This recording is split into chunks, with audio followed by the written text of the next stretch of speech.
찬양하라 내 영혼아, 찬양하라 내 영혼아, 온 마음과 정성 다하여 주 찬양하라.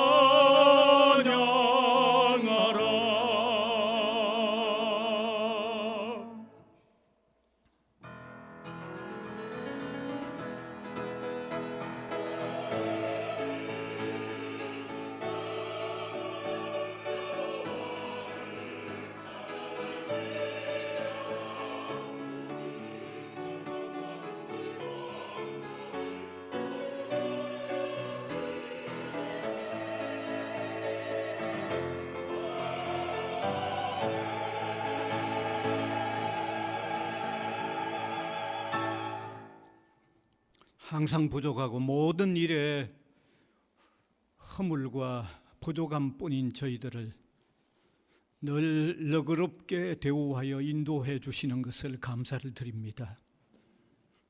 그간도 우리가 모르는 세밀한 부분까지도 주님은 우리를 위하시고 우리를 궁극적으로 유익하게 하시는 인도 속에 두신 것을 감사를 드립니다.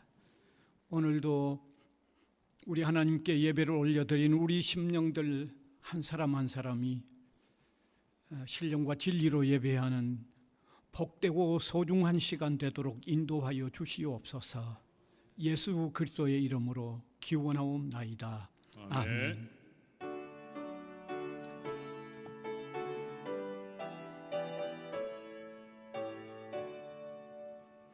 하늘에 가득 찬 영광의 하나님, 온 땅에 충만한 존귀하신 하나님, 생명과 빛으로 지혜와 권능으로 언제나 우리를 지키시는 하나님, 성부와 성자와 성령 삼위의 하나님, 우리 예배를 받아주시옵소서.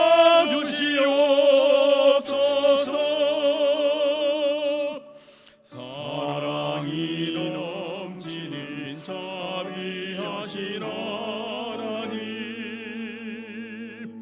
은혜가 풍성한 구원의 하나님, 참회의 심령에 평안을 주시옵고 죄악과 허물을 용서하여 주소서. 찬송과 영광과 생명 구원의 하나님, 우리 예배를 받아주시옵소서.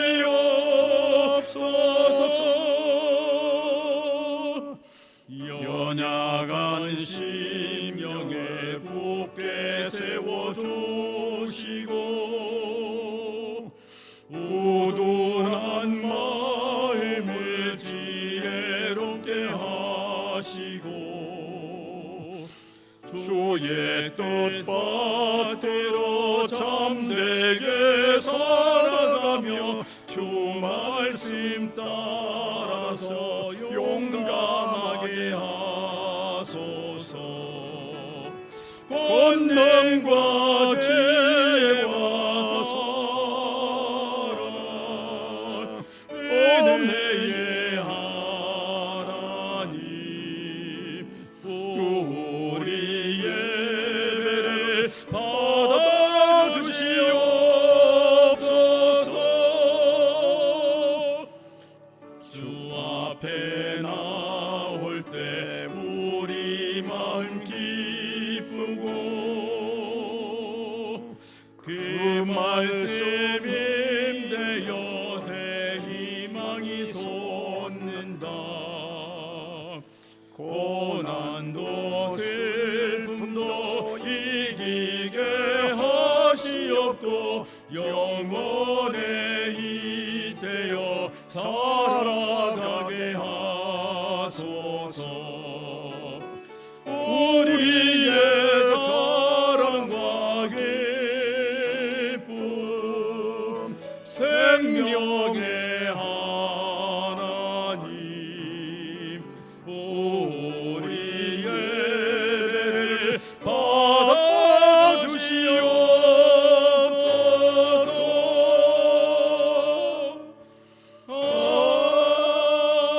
아멘.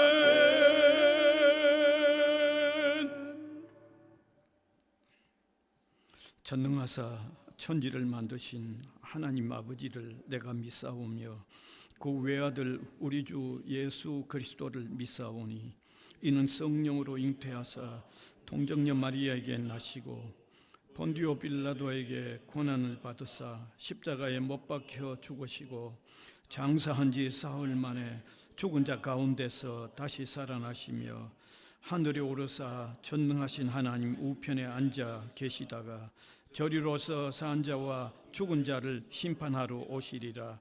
성령을 믿사오며 거룩한 공회와 성도가 서로 교통하는 것과 죄를 사하여 주시는 것과 몸이 다시 사는 것과 영원히 사는 것을 믿사옵나이다. 아멘.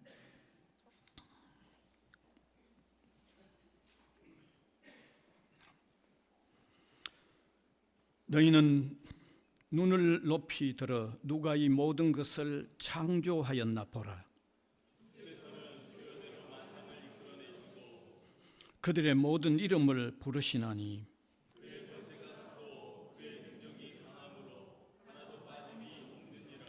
야곱아 어찌하여 내가 말하며 이스라엘아 내가 이르기를 내 길은 여호와께 숨겨졌으며 너는 알지 못하였느냐 듣지 못하였느냐 영원하신 하나님 여호와 땅끝까지 창조하신 이는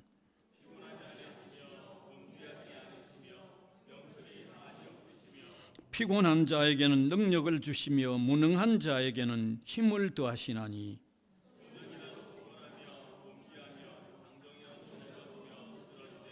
오직 여호와를 앙망하는 자는 새 힘을 얻으리니 다른 박질하여도 곤비하지 아니하겠고 걸어가도 피곤하지 아니하리로다. 아멘.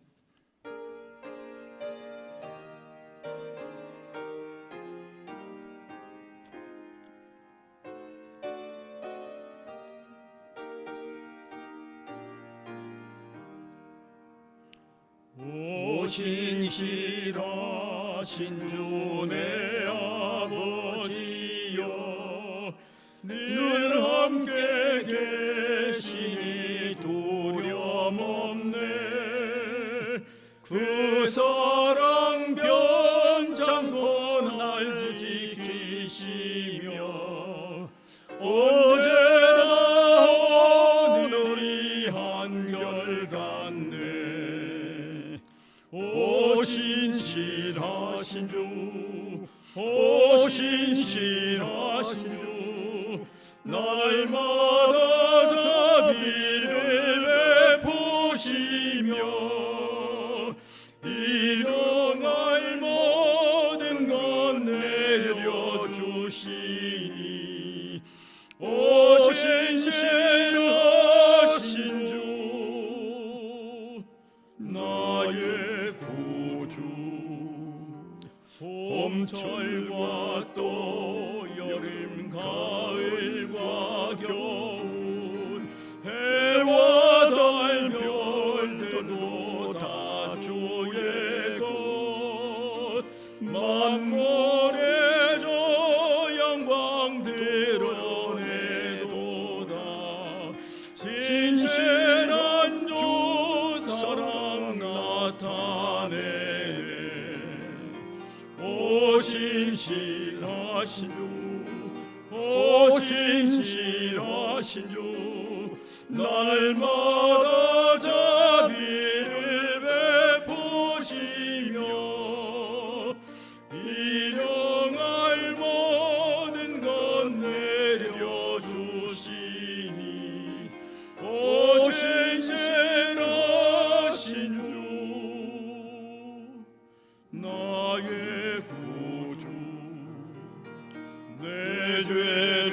감사하여 아리하시고 조친이 오셔서 인도하네. 오늘은 내가 내일의 소망 조만의 만복을 내리시네. 오 신실하신 주, 오 신실하신 주, 날마다 자비를 베푸시며 일용할 모든 것 내려주시니 오 신실하신 주, 나의 구주.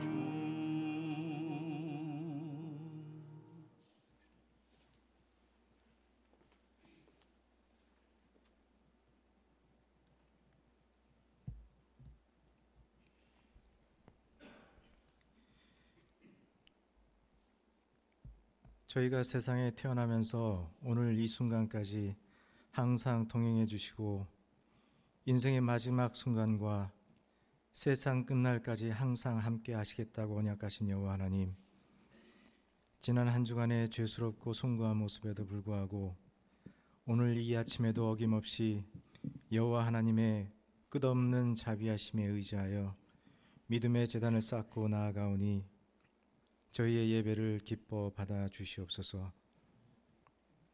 저희의 살아온 날들을 처음부터 지금 이 순간까지 잠잠히 뒤돌아보면 이 모든 것들이 저희의 발걸음을 인도하신 여호와 하나님의 은혜였음을 고백하지 않을 수 없습니다. 어느 찬양 가사의 고백처럼 내가 지금까지 누려왔던 모든 것이, 내가 지금까지 지나왔던 모든 시간들이, 내가 걸어왔던 모든 순간들이 당연한 것이 아니라 하나님의 한없는 은혜였음을 고백합니다. 아침 해가 뜨고 저녁 해가 지고 봄에 꽃이 피고 가을에 열매가 맺히는 자연의 섭리도 당연한 것이 아니라 하나님의 한없는 은혜였음을 고백합니다. 내가 하나님의 자녀로 살고 오늘도 어김없이 찬양하고 예배 드릴 수 있는 것도 당연한 것이 아니라 하나님의 한없는 은혜였음을 고백합니다. 특별히 오늘 아침에 이러한 여호와 하나님의 한없는 은혜를 기억하며 무한한 감사를 드립니다. 저희들이 하루하루를 살아가면서 지금까지 누려왔던 모든 것들을 당연한 것으로 여기지 않고 모든 것이 여호와 하나님의 은혜였음을 기억하고 감사하며 살아가게 하여 주시옵소서. 또한 이로 말미암아 어떠한 상황에서도 항상 함께 하시겠다고 약속하신 여호와 하나님의 한없는 은혜에 의지하여 살아가게 하여 주시옵소서. 이 시간 특별히 부산 외대에서 추진하고 있는 글로컬 대학 지원 사업을 위해서 기도합니다. 그동안 이사장님, 총장님 이하 많은 구성원들이 글로컬 대학 지원 사업 선정을 위해서 합심해서 기도하면서 많은 노력을 기울여 왔습니다. 사람이 마음으로 자기의 길을 계획할지라도 그의 발걸음을 인도하시는 이는 여호와 하나님이시라는 잠언의 말씀처럼 부산 외대의 미래를 위해서 최선의 길로 인도해 주시고 부산 외대를 축복해 주심으로 말미암아 부산 외대를 설립하신 여호와 하나님의 계획이 부산 외대의 비전이 되고 여호와 하나님의 권능이 부산 외대의 역량이 될 수 있도록 간절히 기도드립니다. 이 시간 또한 성지학원에 속한 모든 학생들을 위해서 기도합니다. 이제 긴 여름방학이 끝나고 새 학기를 시작하게 됩니다. 성지학원 학생들이 여름방학을 잘 마무리하게 하시고 건강한 모습으로 새 학기를 시작할 수 있도록 인도하여 주시옵소서. 또한 성지학원의 모든 학생들이 하나님 보시기에 그리고 사람들 보기에도 칭찬받을 만한 인재로 성장할 수 있도록 축복하여 주시옵소서. 오늘 예배를 위해서도 기도합니다. 오늘 예배를 위해서 수고한 성도들 한 사람 한 사람을 기억해 주시고 성가대의 찬양을 기뻐 받아 주시옵고, 또한 이복수 목사님의 설교 말씀을 통해서 성경적인 정의로운 삶에 대해서 깊이 묵상할 수 있는 은혜의 시간이 되게 하여 주시옵소서. 특별히 일신상의 이유로 각자의 처소에서 이 예배를 드리는 성도님들을 또한 기억하시고 동일한 은혜로 함께하여 주시옵소서. 오늘 예배의 시종일관을 주께서 흠양하시길 바라옵고 존귀하신 우리 주 예수 그리스도의 이름으로 기도합니다. 아멘.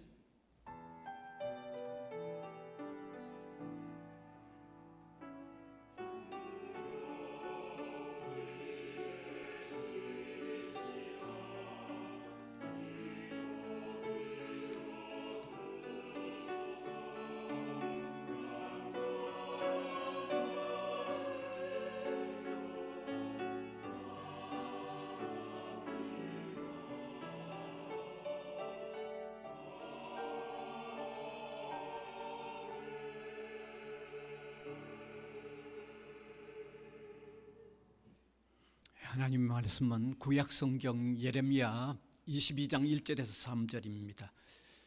제가 한 절, 우리 회중이 한 절, 3절은 함께 읽겠습니다. 여호와께서 이와 같이 말씀하시되 너는 유다 왕의 집에 내려가서 거기에서 이 말을 선언하여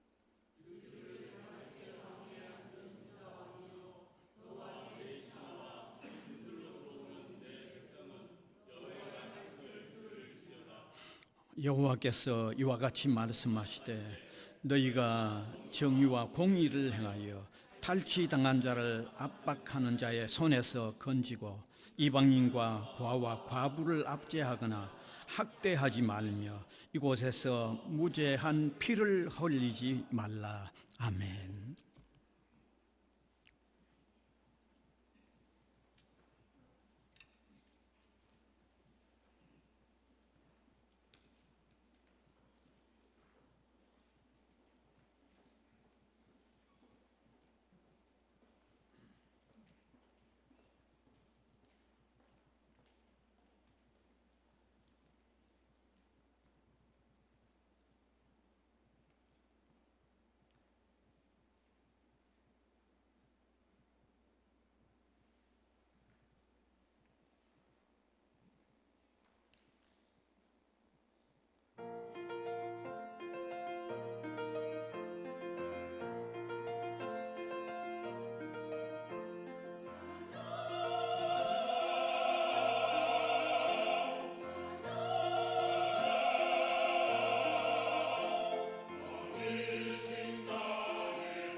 아멘.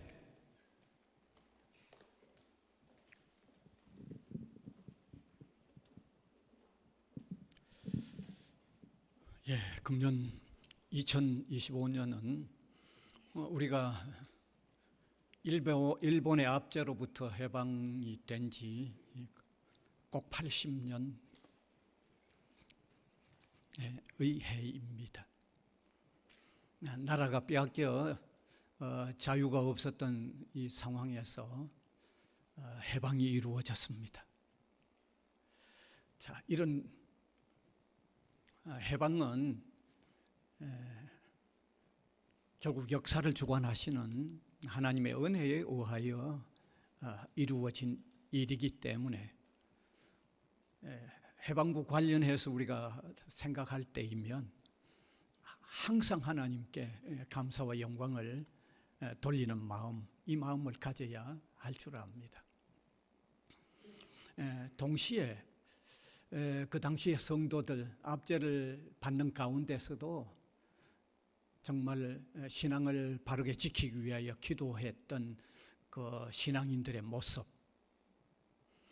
혹은 생명을 바치면서도 항구했던 그 순교적 신앙인들, 반드시 기독신자가 아닐지라도 목숨을 바쳐 애국했던 이런 많은 사람들의 그 귀한 모습들은 우리가 귀하게 항상 간직해야만 할 것입니다.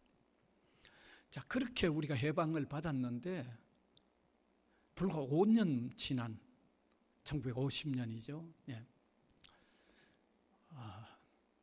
또 나라가 이렇게 철저하게 이렇게 갈리워지는, 서로 총을 맞대고 이렇게 많은 생명을 잃게 하는 이게 6.25가 또 일어났죠. 5년밖에 안 돼서 6.25가 일어났잖아요. 그래서 많은 생명을 잃었습니다. 많은 생명을 잃었죠. 전 세계적으로 우리 6.25를 돕기 위해서 왔던 많은 나라의 젊은이들이 생명을 잃었습니다. 그뿐만 아니라 전쟁을 치르고 난 우리 땅에 뭐 남은 게 하나도 없어서 아마 그 당시에 전 세계적으로 가장 가난한 나라 가운데 끝에서 두 번째의 나라가 우리나라였습니다. 정말 참 비참했습니다. 정말 가난했습니다. 자, 그런데 또 하나님은 우리에게 또 은혜를 베풀어 주셨습니다. 아주 짧은 기간 동안에 놀라운 경제 성장 발전을 해 주셨습니다. 이건 정말 눈부신 발전입니다. 아마 그 시대를 살았던 사람들은 그때의 모습과 지금의 모든 변천해 가는 모습을 다 너무 알기 때문에 놀라죠. 뭐 저도 6.25 때 벌써 3살인가 이렇게 됐으니까 그 어려운 때의 모습, 지금 발전해 온 모습은요, 제가 때로 저 혼자서도 참 감탄합니다. 야, 이런 어떤 성장과 발전이 이루어졌나 정말 감탄하죠.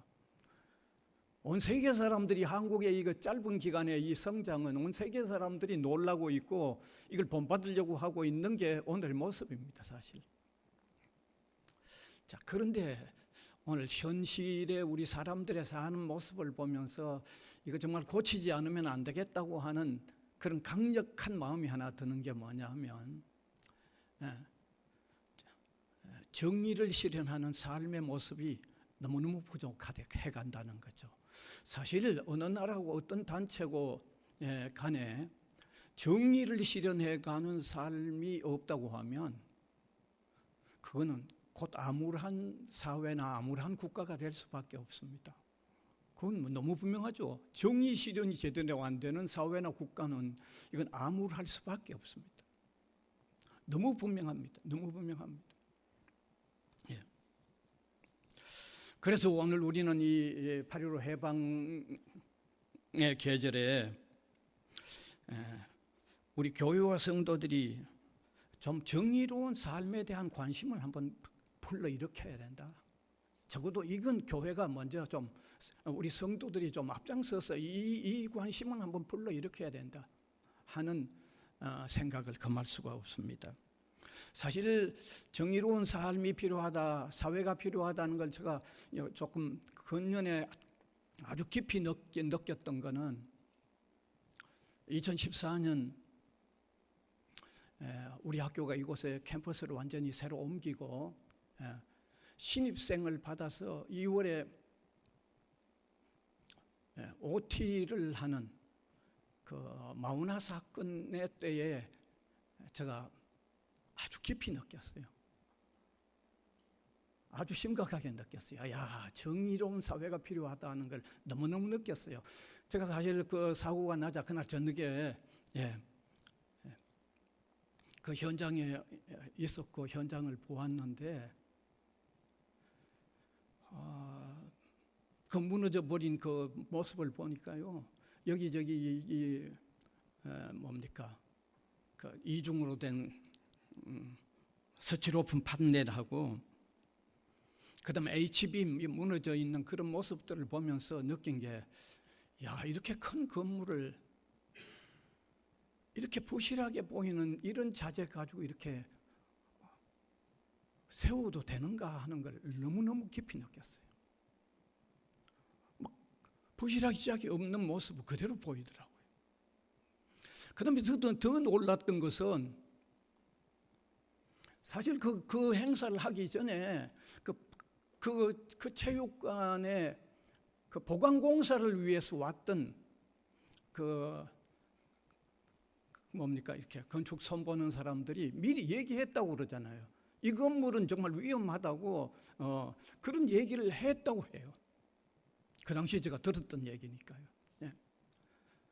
위험하다는 얘기를 들으면서도 지금까지 뭐 별 문제가 없었으니까 뭐 그대로 진행하면 되겠다 싶어서 그러니까 학생들 받아들여 가지고 그 엄청난 사고를 겪은 거죠. 정말 잊을 수 없는 그 엄청난 사고를 겪은 거죠.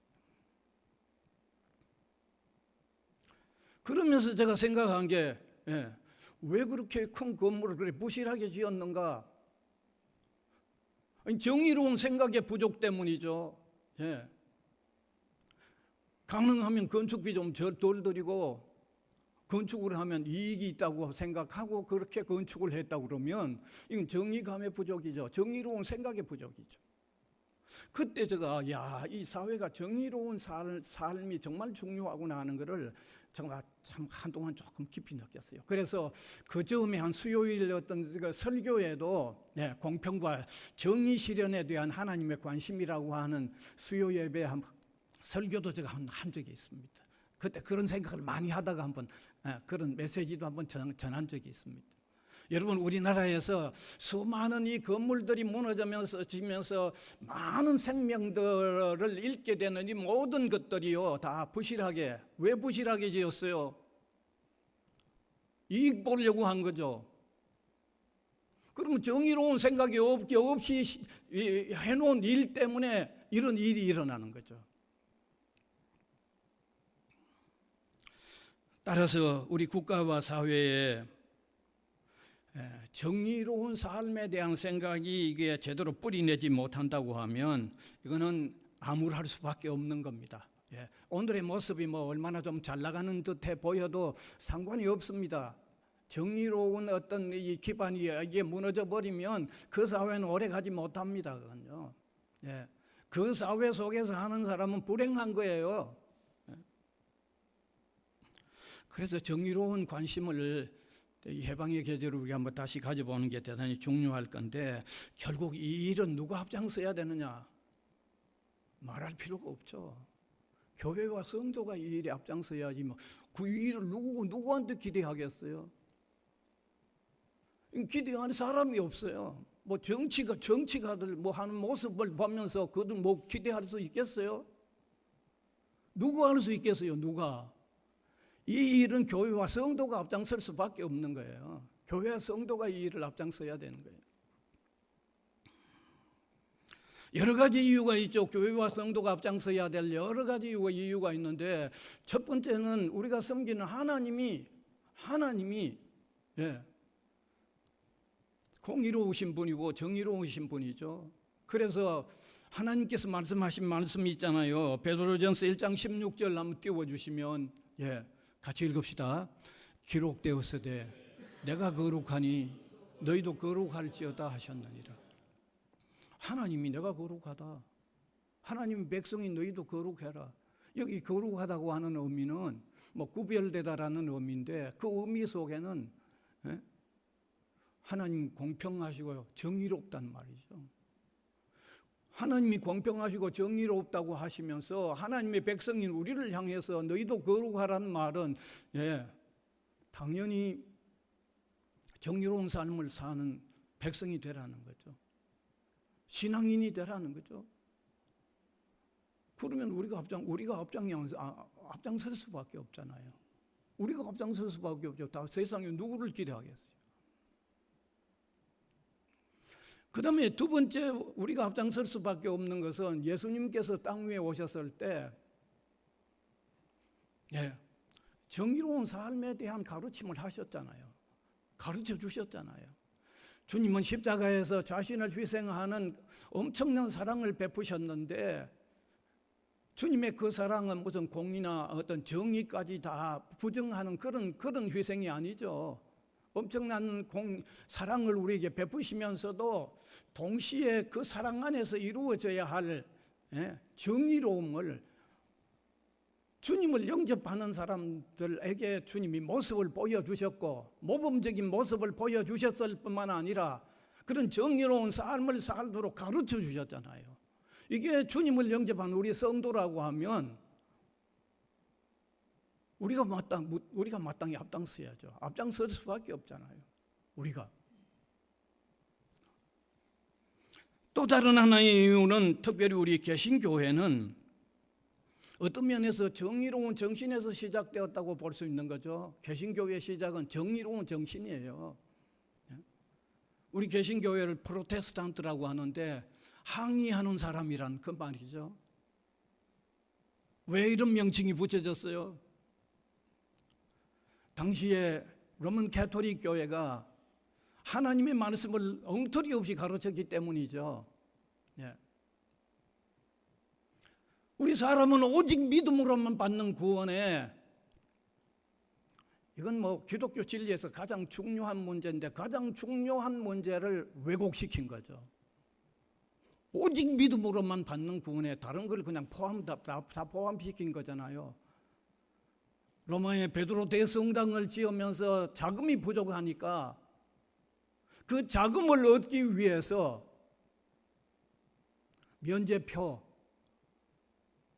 표를 사는 사람은 4주에 한 번 받는다. 이건 기독교의 이 진리를 엄청나게 왜곡시켜버린 거죠. 엄청나게 왜곡시킨 거죠. 기독교 핵심을 왜곡시켜버린 거죠. 그래서 종교개혁자들이 하나님의 말씀으로 다시 돌아가는 운동을 그들과 대항해서 펼쳤는데, 어떻게 보면 하나님의 말씀을 바르게 다시 돌아가게 하는 그 정신 자체가 어떤 면에서 정의로운 정신이고 정의로운 정신이자요. 뿐만 아니라 종교개혁을 일으켰던 존 켈빈이나 마틴 루더 같은 사람들, 정의로운 사회, 정의로운 교회를 위한 외침들을 얼마나 외쳤어요. 존 켈빈 같은 사람은 스위스 제네바에서의 이 종교개혁 사역을 했죠. 그래도 좀 어려움이 있어서 다시 다른 데로 좀 옮겨갔다가 그 스위스 제네바의 도시에 또 다른 문제가 생겨나서 그는 되돌아갑니다. 되돌아가서 4년 동안 제네바 교회에 교칙을 세우면서 그 교칙은 교회만 적용되는 게 아니라 제네바라는 도시 전체에 다 적용되는 운동을 펼쳤잖아요. 제네바 도시 전체가 변화되어져가는 이 운동을 펼쳤는데, 그는 정의로운 사회, 정의로운 도시 세우는 게 그 관심 속에 포함되어 있었잖아요. 자, 이런 종교개혁자들에 의하여 시작이 되어진 우리 개신교라고 하면 정의 실현의 삶은요, 다른 데 기대할 수가 없습니다. 우리 신자가 앞장서야 되고요. 우리 신앙인이 이 일을 하지 않으면 이 일을 할 수 있는 사람도 없습니다. 사람 자체도 없습니다. 어쩌면 오직 우리가 감당해야 할 유일한 책임이고 유일한 사명인지도 모릅니다. 그래서 오늘 읽은 본문도 다시 한번 띄워주시면 본문 3절을 보면요. 예. 띄워주시면 같이 한번 읽읍시다. 예레미야 1절에서 3절을 같이 읽읍시다. 예. 여호와께서 이와 같이 말씀하시되 너희가 정의와 공의를 행하여 탈취당한 자를 압박하는 자의 손에서 건지고 이방인과 고아와 과부를 압제하거나 학대하지 말라. 이곳에서 무죄한 피를 흘리지 말라. 이런 말씀을 하신 거죠. 구약의 이스라엘 백성들이 정의 실현하는 삶이 너무너무 형편이 없게 되어졌을 때 하나님께서 아주 강력하게 경고하신 말씀이죠. 정의 실현하는 문제가 완전히 무너졌을 때 하나님께서 아주 강력하게 말씀하셨는데 이 하나님의 말씀은 오늘 읽는 우리에게 말씀해 주시는 거죠. 정의 실현의 삶을 살아야 된다고 말씀하고 있는 거죠. 이 말씀을 우리가 읽으면 우리에게 하시는 말씀이잖아요. 우리에게 하시는 말씀이죠. 자, 그러면 우리가 정의 실현을 위해서 힘써야 할 요소가 무엇일까? 완전 두 가지만 말씀을 드리는데 가장 기본적인 원리는 하나님의 말씀에 입각한 바른 삶의 정신을 가지는 겁니다. 하나님의 말씀에 입각한 바른 삶의 정신을 실천하는 거죠. 여러분, 우리 기독 신자의 삶에 있어서 가장 중요한 것은 하나님의 말씀을 따라 바르게 사는 겁니다. 하나님의 말씀은 우리 신자에게 절대적인 표준입니다. 절대적인 표준인 하나님의 말씀을 따라 살면 이것은 바르게 사는 삶이고, 그리고 가장 좋은 가장 신앙생활을 잘하는 거고, 바르게 살고 신앙생활을 잘하는 그 안에는 정의로운 삶의 실천이 거기 반드시 들어가게 되어 있습니다. 반드시 들어가게 되어 있습니다. 이렇게 하나님의 말씀을 따라 사는 삶이 바르게 사는 삶의 그 효능으로 작용하기 때문에 하나님의 말씀은 바르게 사는 삶에 절대적으로 작용하는 효능이 있기 때문에 성경에도 그 말씀의 효능을 말하고 있죠.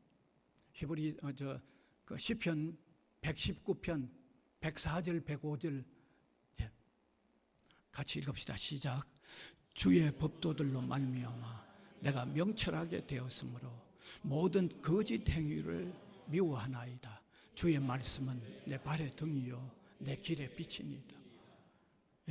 주의 말씀이 우리가 바르게 사는 내 발의 등이요 내 길의 빛이라고 했고, 모든 거짓 행위를 미워하게 하는 원천이 되니까 하나님의 말씀 따라 사는 것, 그 이상은 있을 수가 없습니다. 우리가 정의로운 삶을 실천하는 데 있어서. 뿐만 아니라 우리가 잘 알듯이 디모데후서 3장 16절 17절에도 보면 하나님의 말씀이 어떤 효율성, 능력이 있는지를 말씀하고 있죠. 같이 읽읍시다. 모든 성경은 하나님의 감동으로 된 것으로 교훈과 책망과 바르게 함과 의로 교육하기에 유익하니 이는 하나님의 사람으로 온전하게 하며 모든 선한 일을 행할 능력을 갖추게 하려 합니다. 하나님의 말씀의 효능성이 저렇습니다. 그러니까 우리 신자가 하나님의 말씀을 따라 사는 것이 신앙생활을 가장 잘하도록 되어 있는 거고, 그 다음에 두 번째 그 내용 안에는 정의로운 삶을 사는데 그 안에 그 가르침이 다 있고, 말씀을 따라서 할 때 또 그런 능력이 주어지는 거예요. 주어지는 거예요.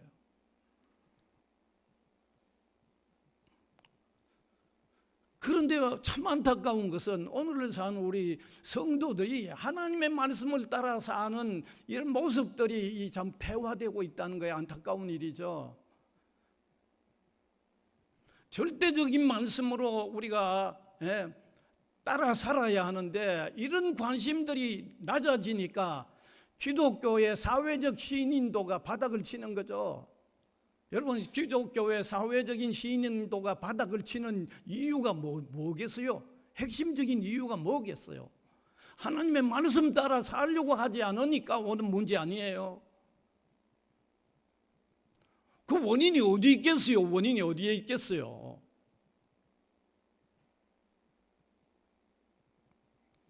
그래서 오늘 저와 여러분, 우리 모두가 하나님의 말씀 따라 살려고 하는 도전을 받아야 됩니다. 강한 도전을 한번 받아야 돼요. 사실 이 문제의 변화 없이는 교회와 성도가 앞장서서 사회 정의를 이루어가는 일은 묘연합니다. 이건 안 됩니다. 그래서 다시 한번 하나님의 말씀을 따라 바르게 살려고 하는 이 삶의 중요성을 깨닫는 저와 여러분이 될 수 있기를 바랍니다. 사실 사회는요, 점점 우리가 정의 실현을 하면서 사는 일을 더 방해합니다. 그러니까 그 일이 더 어려워져 갑니다. 사회는 점점 우리가 정의 실현하는 삶을 더 방해하고 더 험악한 분위기로 만들어 나갑니다. 그러나 정의 실현에 물꼬를 트는 일은 정치인도 아니고 무슨 윤리인도 아니고 하나님의 백성인 우리가 짊어지고 있는 우리 책임입니다. 그런데 이 일은 그냥 되는 게 아닙니다. 하나님의 말씀대로 힘은 들어도 하나님의 말씀대로 한번 바로 살려고 하는 이 각오, 이 결단, 이것 아니면 안 된다는 것을 우리가 깨닫고 하나님의 말씀대로 한번 살겠다고 하는 이 다짐, 이 각오, 이 결의를 각자 가질 수 있는 시간이 되기를 바랍니다. 그 다음 두 번째는 어려운 이웃을 배려하는 정신의 실현입니다. 본문 3절 예레미야 22장 여기에 어떻게 하는 게 정의 실현의 삶인가를 실천사항이 뭐가 돼야 되는가를 밝혀놓았습니다. 같이 한번 읽읍시다. 한번 더 읽으면서 뭘 실현해야 되는가를 파악하시길 바랍니다. 읽읍시다. 여호와께서 이와 같이 말씀하시되 너희가 정의와 공의를 행하여 그 다음에 탈취당한 자를 압박하는 자의 손에서 건지고 이방인과 고아와 과부를 압제하거나 학대하지 말며 이곳에서 무죄한 피를 흘리지 말라. 바로 이런 삶을 실천하는 거라는 거예요. 이 삶을 구체적으로 하나씩 실천하라는 겁니다. 다시 말하면 어려운 이웃에 대한 배려를 하나씩 실천하라는 겁니다. 여러분, 어려운 사람들이 고통하고 신음하는 사회는 절대로 정의로운 사회가 아닙니다. 절대로 정의로운 사회가 아닙니다. 사람이 살아가는 이 사회의 밑바탕에 너무 억울하게 너무 힘들게 사는 사람들이 깔려있는 사회는 절대로 정의로운 사회가 될 수 없습니다. 그건 정의로운 사회가 아닙니다. 그건 아마 아수라장일이라고도 표현해야 할 겁니다. 그런데 정의 실현에 앞장을 서야 하는 기독신자가 참으로 하나님 앞에 있다고 하는 바른 신앙 의식이 있으면 그런 관심을 가져야 하고 가져야 된다고 말하고 있습니다. 가지게 되고 가져진다는 겁니다.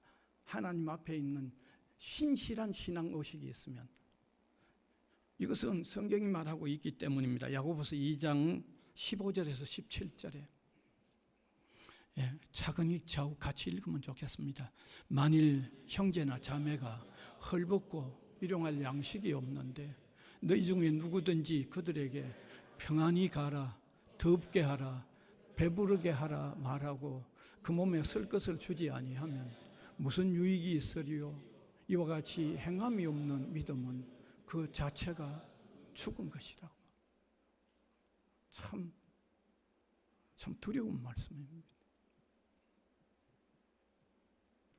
어쩌면 저와 여러분 참 마음을 몹시 찌르는 말씀일 겁니다.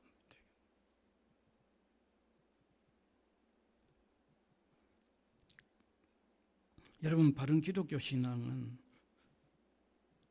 어려움에 처해 있는 사람에 외면할 수 없다는 거죠.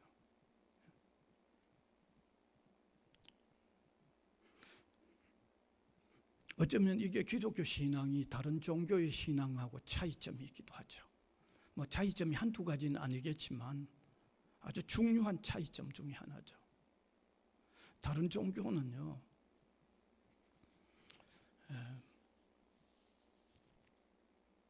제가 누구라고 지명은 하지 않겠습니다. 우리 교회 아주 중진에 계시는 분인데 기독교 신앙을 가지고 난 뒤에 그런 말씀하시더라고요. 다른 종교는 자기 복 받기 위해서 빌드라는 거죠. 그 얘기를 하시더라고요. 이름 되면 여러분 너무 잘 아시는 분인데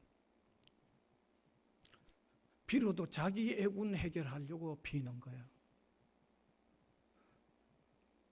그렇잖아요. 정확하게 보신 거죠. 기독교는 자기만을 위해서 비는 게 아니에요. 자기만을 위해서 기도하는 게 아니에요.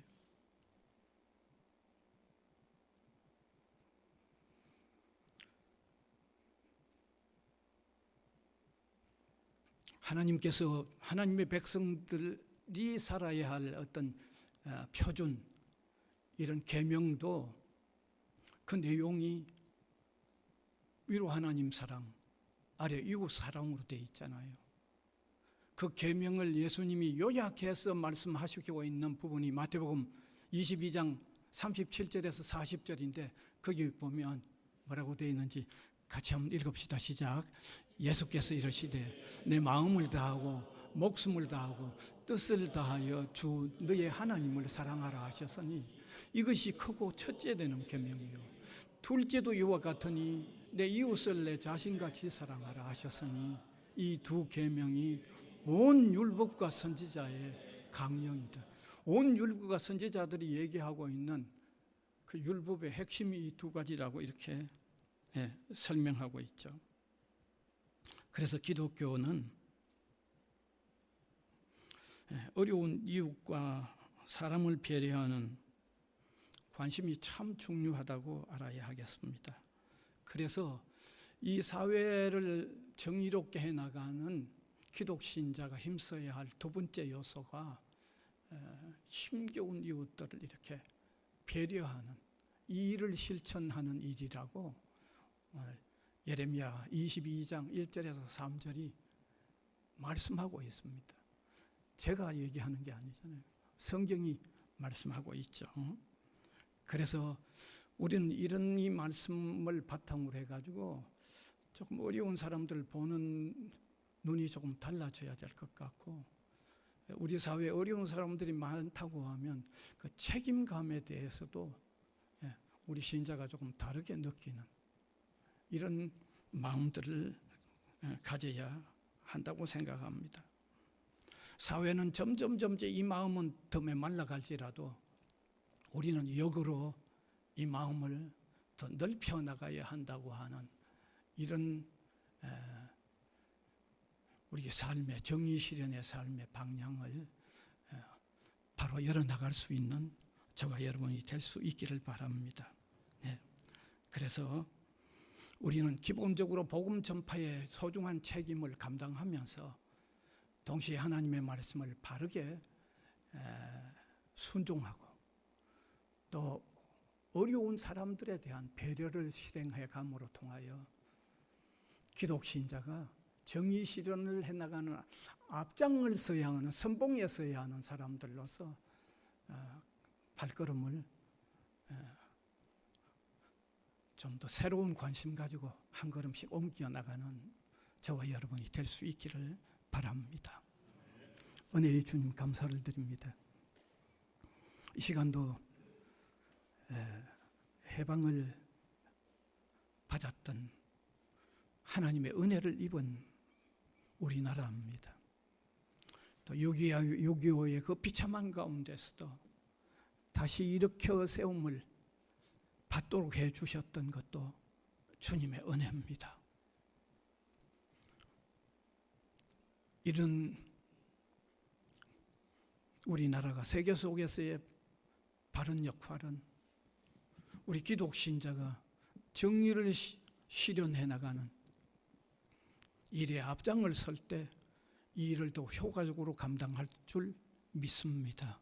사랑하는 주님, 정의 실현에 관심을 가지고 더욱 한 걸음씩 한 걸음이 옮겨 나가는 우리 교회와 모든 성도들이 다 될 수 있게 하시고 우리 한국 교회와 온 세계의 교회와 성도들이 다 될 수 있도록 주님께서 인도하여 주시옵소서.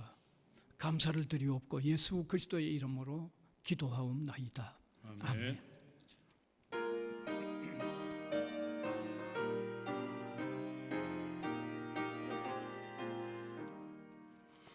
옳은 길 따르라 의의 길 세계 만민이 참된 길 이 길 따라서 살기를 온 세계에 전하세 만 백성이 나갈 길 어두운 밤 지나고 동트인다 환한 빛 보아라 저빛 주 예수의 나라 이 땅에 곧 오겠네 오겠네 주 예수 따르라 승리의 주 세계 만민이 나아가 길과 진리요 참 생명 내 장검을 부수고 다 따르라 화평화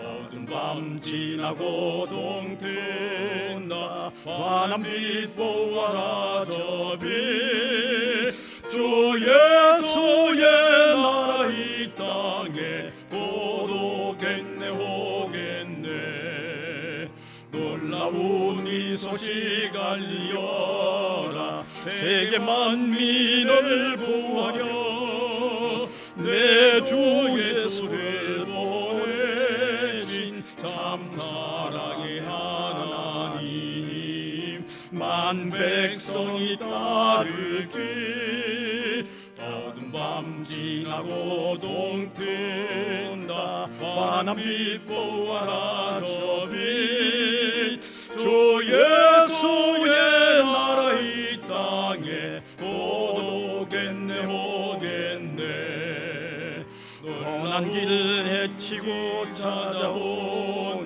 만 백성을 구한 길 모두 나와서 믿으면 온 세상이 마침내 이 진리에 살겠네 어두운 밤 지나고 동트인다 환한 빛 보아라 저빛 주 예수의 나라 이 땅에 곧 오겠네 오겠네. 은혜의 주님 감사드립니다. 예배하는 이 가장 복된 자리에 불러주셔서 주님과 영적인 만남, 교제가 이루어지는 이 복된 시간 주셔서 감사합니다.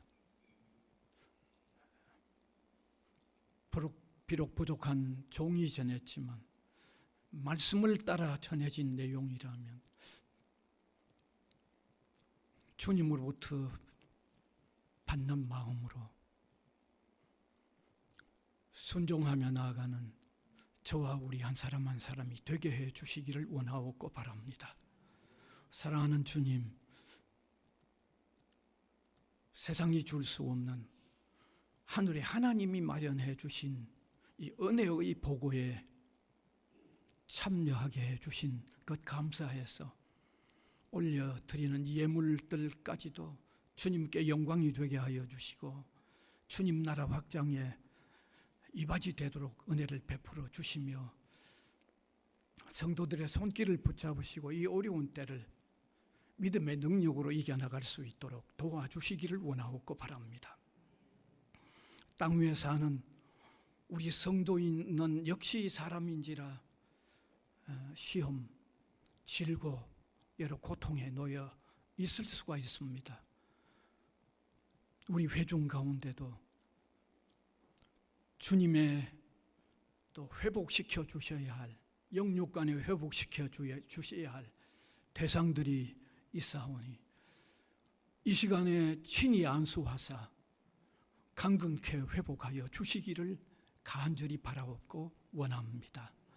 사랑하는 주님, 우리 성지고등학교와 부산 외국어대학교에도 주님의 은혜로운 인도를 받아 더 크게 주님께 영광도 올려드릴 수 있도록 인도하여 주시옵소서. 감사를 드리옵고 예수 그리스도의 이름으로 기도하옵나이다. 아멘.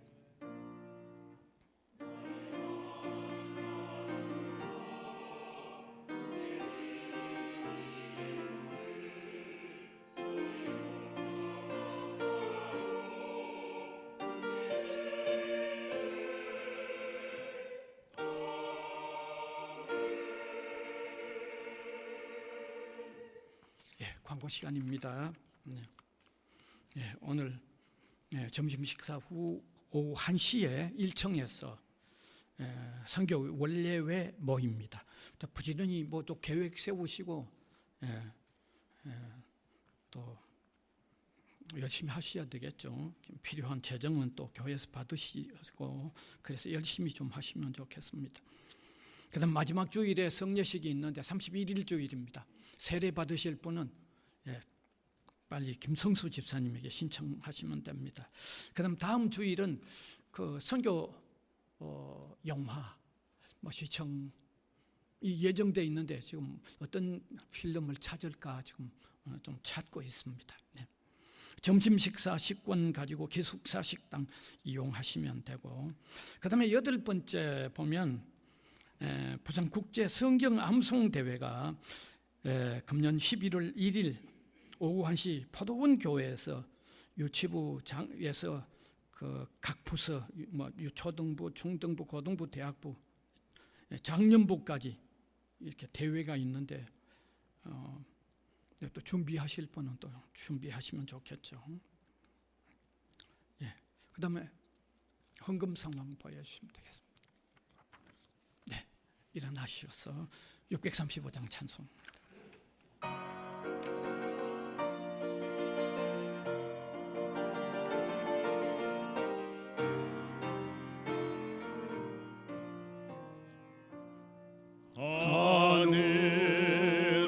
하늘에 계신 아버지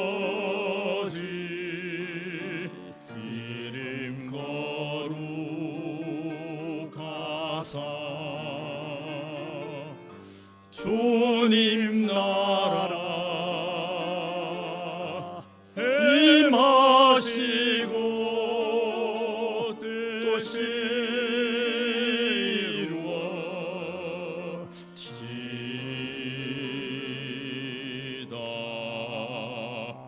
일용할 양식 주시고 우리들의 큰 죄 다요 시험에 들게 마시고 악에서 구원하소서. 세계 주의 나라 주의 권세 주의 영광 영원히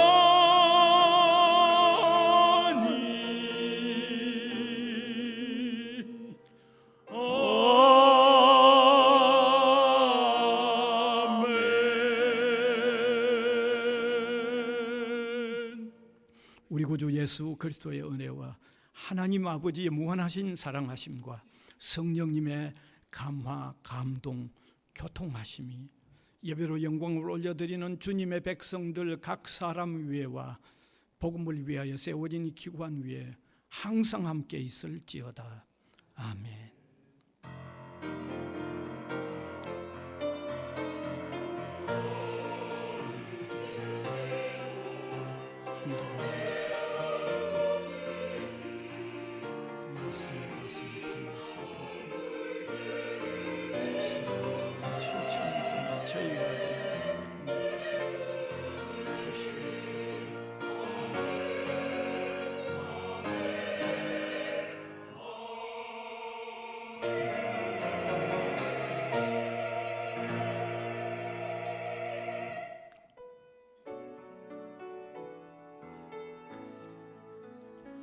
감사하라 내 영혼아 감사하라